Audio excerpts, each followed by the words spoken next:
po ang Philippine Ports Authority. So, dako na tayo sa nagpatiwakal. Okay? Ngayon, mga kababayan, sino ito? Sino ito? Ang kawawang taong ang nangyari po ito ay December 9. Mga kababayan, December 9. Okay? Ay, nakakalungkot. Okay, December 9, mayroong empleyado, si Jay Santiago, ang Philippine Ports Authority. Okay? Personnel in charge sa procurement. Ang kanyang level ay number 2 sa BAC. Okay? Bids and Award Committee. Okay? So ngayon, mga kababayan, ayon sa ating puting ahas na nakasaksi dito, ay nagkaroon ng argumento si Jay Santiago at itong empleyado ng Philippine Ports Authority.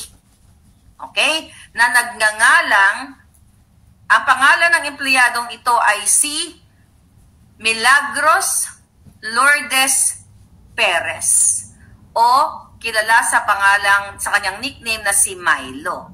Si Miss Milo Perez o Milagros Lourdes Perez, mga palangga, noong December 9 ay naka-meeting itong si Jay Santiago, di ba? Closed door meeting at nagkaroon ng argumento silang dalawa. So after that conversation, mga palangga, okay? Nagtalo sila. Later on, malalaman nyo kung bakit sila nagtalo, mga kababayan. So, napag-alaman, ayon sa ating puting ahas, na pinipuwersa ni Santiago, itong si Miss Milo Perez, pinipuwersa siyang papirmahin ng mga maanumalyang papel para sa procurement ng kung ano-ano mang ipoprocure nila under sa opisina ng Philippine Ports Authority.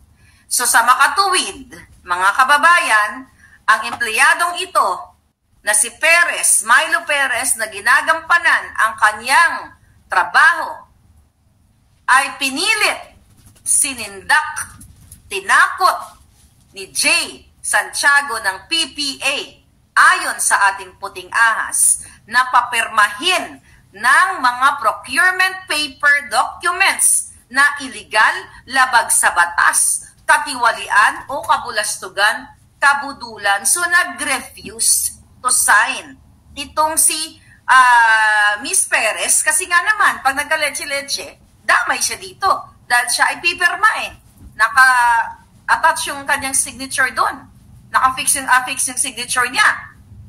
Ngayon, mga kababayan, sobra daw talaga, ayon sa ating puting ahas, ang nangyari dito kay Miss Perez. So after that heated argument, ang nangyari, mga palangga, na witness ng mga tao doon na tumakbo palabas itong si Miss Milo Perez na umiiyak at pumasok sa kanyang opisina at nag-lock.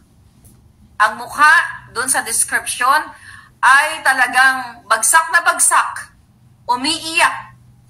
Talagang nasa lowest point siya ng buhay niya based doon sa ating naka-witness sa ating mga puting ahas. Ngayon, mga kababayan, bakit kailangan dumako na ang isang head ng ahensya ng gobyerno ay pipilitin ang isang trabahante na pumirma sa mga illegal na mga kontrata o mga gawain? Bakit? Because this is very Lisa Smugs. This is very Lisa. Tandaan nyo, sino ang nag-appoint kay Jay Santiago? Si Lisa Araneta Marcos aka Cordoroy ang FESLAC, Butod, Mudlo at Ahas sa Lipunan. Lahat yan siya ang nag-appoint sa mga taong matataas ang pwesto. Si Lisa ang nag-appoint dahil ang gusto ni Lisa, lahat magagaling mangawat. Okay, tuloy natin. So, nag-lock ng door itong si Milo, mga palangga Perez. So later, like I'm not sure kung few hours, few minutes. Like later, after nagiiyak itong si Milo, mga palangga, natagpuan siya ng kanyang kapwa employee. What? Na unconscious. Sa loob po ito ng opisina ng Philippine Ports Authority. Hindi sa bahay niya nangyari, kundi nasa ahensya ng Philippine Ports Authority. Ngayon, unconscious. Dahil what? Dahil nawalan siya ng maraming dugo. Bakit siya nawalan ng maraming dugo? Kasi nag-commit po siya at mga kababayan, in what way?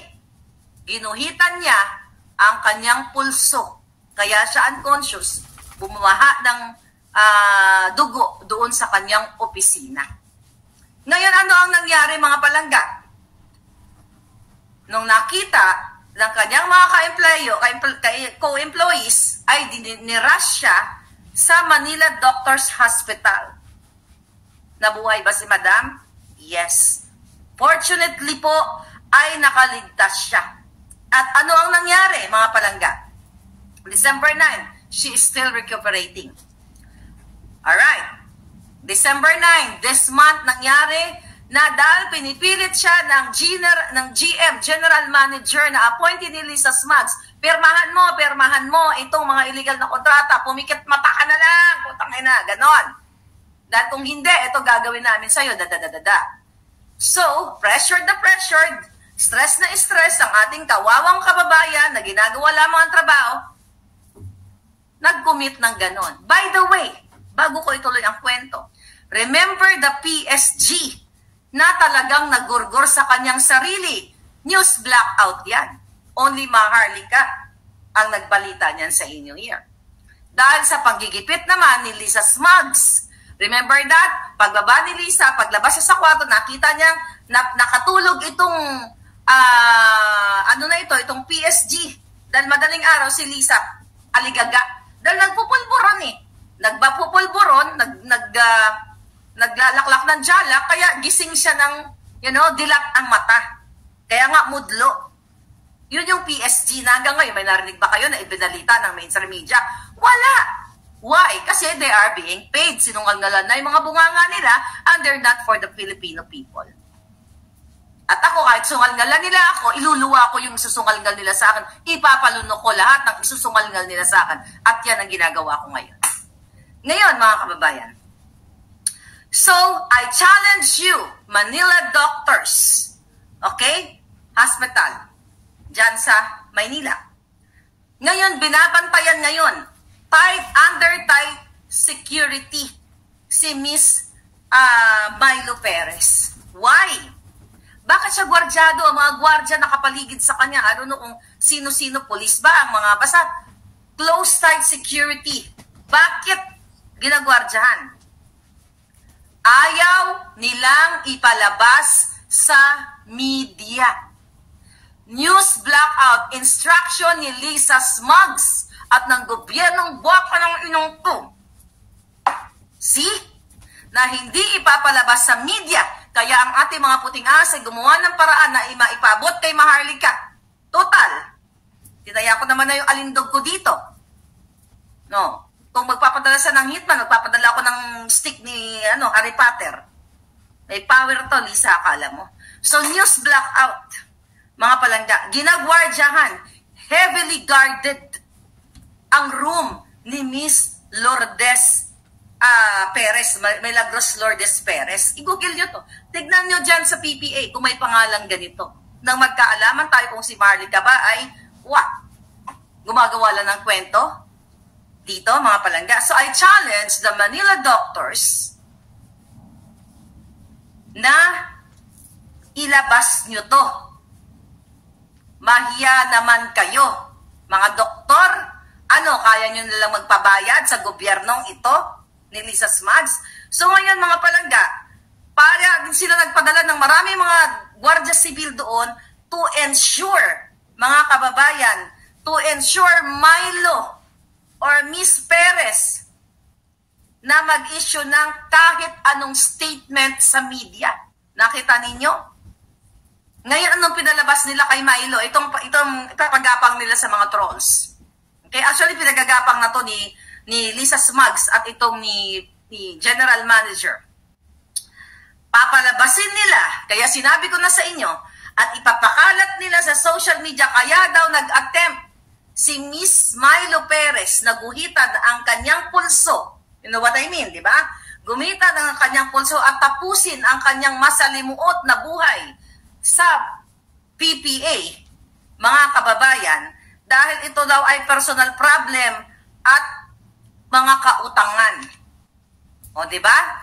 Yun ang papalabasin nila. Kaya, nag-attempt si Miss Perez, yun ang palalabasin ngayon ng gobyernong Jejimon. Kaya siya nagganon dahil sa utang niya o dahil sa mga problema niya sa buhay. Fake news, di ba? Nakita nyo na kung gaano nila i-twist, kung gaano nila gaguhin itong mga taong inosente. Imagine niyo kung wala tayong channel, kung walang social media, paano nyo malalaman to? Bayad na ang mga mainstream media. Halos lahat tumatahimik. Pati ito, mga buwaka ng inang mga polis ba kayo doon? Yung nagagwadis sa Manila ka doctors? You Manila doctors, may reputasyon ba kayo? Ilabas nyo to. Dahil at stake dito ang kinabukasan ninyong lahat. Kung ganito mangyari sa inyo, gagwardyahan mismo ang inyong may bedside guard kayo para hindi makapag-statement si Miss Milo Perez. And now, Miss Milo Perez, I am your spokesperson now. For free. Para sa katotohanan. Ngayon mga kababayan, nakakalungkot. I don't know kung may anak siya, may pamilya siya, Paskong-Pasko, nakaratay sa ospital. Tapos hindi pa niya ma-express yung kanyang sarili to open up to the whole world na ito ang nangyari sa akin. Pinuwersa ako ng general manager ko. Minura ako kasi pinipilit akong pumirma sa what? 400 million a week. Procurement for supplies and infrastructure projects. 400 million pesos, mga kababayan. Ganito bang klase? Ito ba ang pamunuan na gusto ninyo? Ha, Lisa Smugs, pukin ang ina ka? Ipatupad nyo ang tama. Gamitin nyo yung utak nyo, puso nyo. Tapusin nyo na to. Visit kayo. Maging pagpakabayani kayo. Total bukas, Rizal Day na. Gayahin nyo si Rizal. Yung katapangan niya. So ngayon, mga kababayan, okay? Si Milo ay, sabi ko nga kanina, ay BAC Secretariat. Okay? So, nasa Bids and Award Committee siya, kaya isa siya sa mga mahalagang tao na i-check yung mga procurement. You know?